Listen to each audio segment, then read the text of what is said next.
Good morning. Thank you for taking the time to be here. I'm Kevin Worthy, Superintendent of Royse City ISD, and I'd like to welcome you to the Region 10 Area School District's Legislative Priority Press Conference. This is a historic event for public education in North Texas because standing behind me are superintendents, board members, and educators who are united in our efforts to communicate the priorities that stand to benefit 800,000 plus kids that attend public schools in the North Texas area. We also stand united for our hard-working teachers that spend so much time providing the best for our students. We believe in public education, and this is why we're here, to make sure our legislators understand the support we have for each other and the love we have for students and teachers. To date, over 60 school districts out of 80 in the North Texas area have passed resolutions expressing our priorities. It is our hope that when the legislative session convenes tomorrow, our message will be heard. At this time, I would like to introduce the Sachse High School Choir to lead us in a national anthem. Immediately following will be a message from the Garland ISD board member and legislative activist, Mr. Rick Lambert.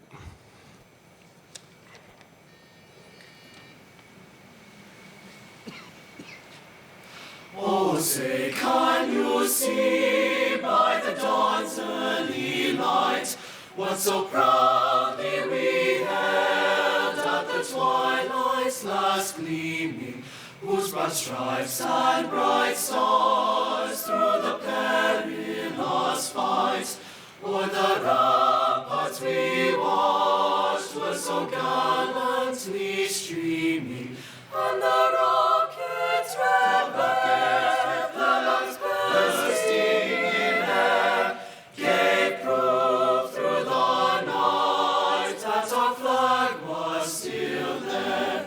Oh, say does that star-spangled banner yet wave o'er the land of the free and the home of the brave?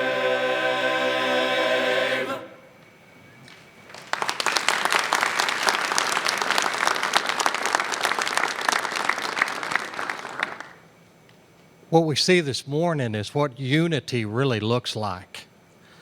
Not only do we have the superintendents here from many of the North Texas school districts, and I want to welcome on behalf of board members from the North Texas area, but you also see organizations, community-based, student and teacher-based throughout the state of Texas. We all stand together to make education a priority. But the organizations, in addition to the districts that are here in unity for Texas students, include organizations such as Make Education a Priority, Friends of Texas Public Schools, Pastors for Texas Children, the North Texas Area Association of School Districts.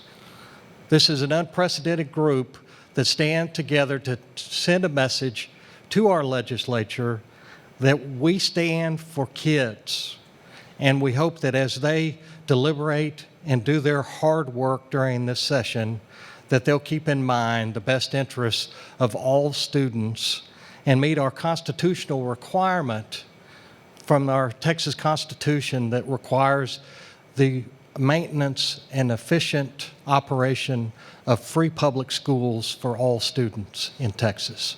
Thank you very much for being here today, and thank you to everyone here that are standing unified for our purpose.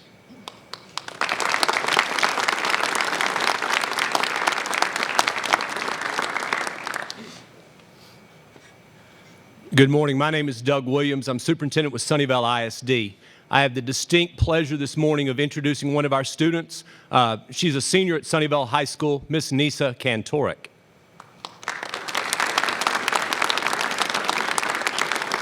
Good morning. My name is Nisa Kantorek, and I've been a student at Sunnyvale High School since kindergarten, and I'm currently a senior at Sunnyvale High School. I'm the historian for the National Honor Society, a member of Student Council, band president, drumline captain, and I'm in the top 10% of my graduating class. Sunnyvale ISD is a champion for success. I've participated in diverse activities at both the regional and state level. Our teachers and staff members are success-driven, and it is evident in both our UIL programs and student performance. Personally, I've consistently placed at meets for literary criticism UIL and competed at the regional level twice. To include other activities such as fine arts, our programs have been successful at every level. Theater, choir, band, all have been supported and driven to success at every level. As a band member, I've performed solos and ensembles at the state level along with many of my classmates. Through my years of marching band, I've watched my peers compete at every level in athletics as well. They're winning, advancing, and taking places among state champions. On top of that, Sunnyvale has a rigorous academic class program. Since 6th grade, honors classes have been available to anyone up for the challenge, and in the last 2 years of high school, I've been able to take dual credit courses where I also receive a college credit for the class. To be able to receive a college credit for free, thanks to the public school system, has been a very rewarding experience. They're hard work, but I can't imagine anything else that has prepared me for my continuing education. Now, after nearly 13 years in the public school, I can proudly say that I've been accepted to Baylor University and have been equipped with the tools and confidence needed to also apply to Ivy League schools and other prestigious universities such as Stanford and Vanderbilt. Despite that, I'm not only confident in my abilities to apply to those schools, but I also strongly believe that I'll succeed in any of my aspirations as a result of my experience and years spent at a public school. Thank you.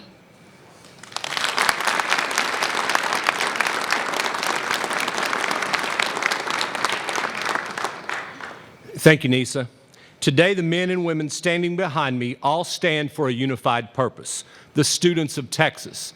As you have seen from this outstanding choir from Sachse High School and from Nisa, public schools in North Central Texas are producing students that are prepared for greatness in the 21st century. Contrary to political rhetoric from other sources, public education continues to serve as the best conduit to a child's future success. Education creates a pathway for a student to prepare for the future of their choosing. No entity can prepare each student like local public educators directed by our Board of Trustees. We know our challenges, we know our communities, and we know our kids' needs. Today, we stand because Texas students matter. During this upcoming legislative session, it is imperative that school districts collaborate for our common cause. In the words of my colleague Kevin Worthy, together we make a difference. United, we can make a change. We, as 60 independent but united school districts in North Central Texas, have adopted a resolution advocating the following priorities for this upcoming legislative session. We stand to request funding be increased for all schools in the state of Texas. One of the things you need to understand is there is an inverse relationship between taxes collected and education contributions from the state. The more local taxes are raised, the fewer education dollars the state has to contribute. In 2008, the state share was 48.5%. The local share was 51.5%. They are estimating 10 years later for the fiscal year 2017, local share will have risen to 58%. State share will have dropped to 42%. Rising property values across the state is allowing the state to contribute less and less to public education. It is estimated this year the state will spend $3.5 billion less for this biennium during the 2015 biennium period. What we are requesting is simple. Revenue generated by local tax dollars be returned to local schools. That would be in the amount of $275 for this biennium per year per weighted average daily attendance. This is for all schools in Texas. It's for rich schools, it's for poor schools, it's for large schools, it's for small schools, it's for rural, it's for urban school districts. $275 across the board. Number two, we stand in opposition to education savings accounts. Public schools educate 94.5% of all Texas children. Removing tax dollars from public schools will only harm those schools that are already underfunded. Vouchers will only cover a portion of the cost private school tuition is charging. Therefore, the only schools that will benefit from vouchers will be students from higher income families. Private schools are also not required to participate in the state's standardized testing program. Furthermore, they are not held to the same accountability standards that public schools are. Third, we stand to advocate for the repeal of the A through F accountability system. I'd like to make one thing perfectly clear. The priority that we set to repeal the A through F system was actually drafted in October, long before these grades came out last week. And I think that's an important distinction. We have for long said that A through F does not work for all schools. In addition, we do welcome accountability. I want that to be crystal clear as well. School districts, these people behind me and the boards want accountability for our schools. However, it cannot be a system that's derived 55% from STAR Test. What's wrong with that system is STAR Test is a one-day assessment. It's given once a year, and it's not true measure of student learning. True assessment takes place over multiple occasions throughout the year, not during one-time measure. In addition, one of the things that we believe is accountability must be community-based. It cannot be a system that is 90% driven from state standards and only 10%. The school districts you see behind me are individual school districts. We are known as independent from the standpoint that all of our districts are different.